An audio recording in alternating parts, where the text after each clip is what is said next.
When my son Andy was a toddler, he was so active. He fell down a lot. On more than one occasion, he would fall down and hit his head. There was one time we had to take him to the emergency room. He even had black eyes. Next thing you know, a police officer comes in to talk to me. I think it was one of the nurses. They must have told him that they suspected they were hurting our child. I couldn't believe it.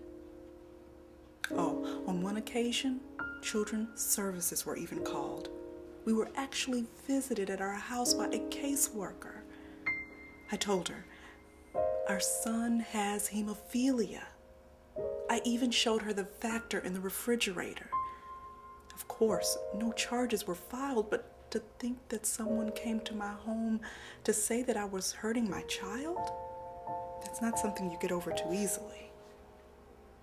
Hemophilia is difficult enough without having people think that you're actually hurting your child.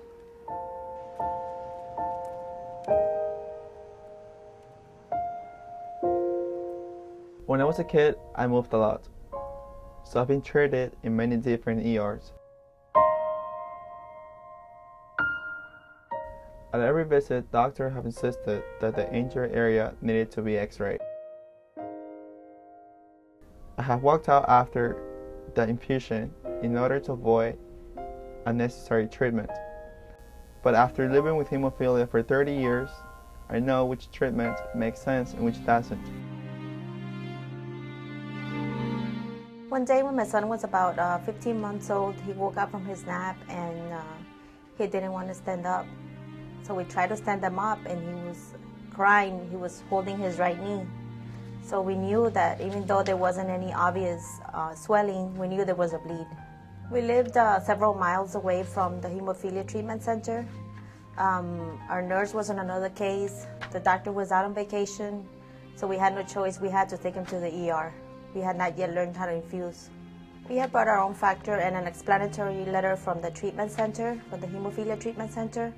However, the triage nurse insisted that my son was not truly an emergency because she could not see swelling or anything wrong with his knee. However, we were worried, so we went ahead and we demanded that he be treated immediately. Finally, and thank God they did, because my son was having a knee bleed.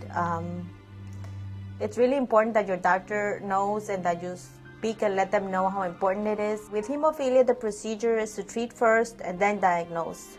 You would think that ER staff would understand that. I remember this time my mom took me to the emergency room after I hit my head. I had a really big lump. The doctor there, I'm a resident I think, wanted to line up the swelling even though my mom told him I had hemophilia. Fortunately, the doctor came in during the conversation and told him to stop. That was a really close call. That happened many years ago, but even now, there are many ER practitioners and doctors that aren't aware of the signs, symptoms, and treatment of hemophilia.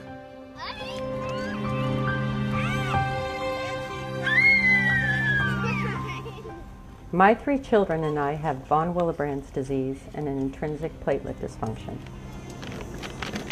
I'm usually somewhat stressed going into an ER. Typically, I'm there because one of my children have gotten hurt. A big part of my stress is not knowing what I'll walk into at the ER.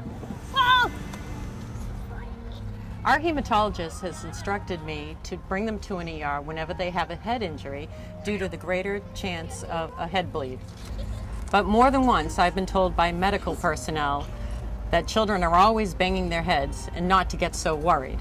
At that point, I know they're not listening to what I'm saying about our bleeding disorder.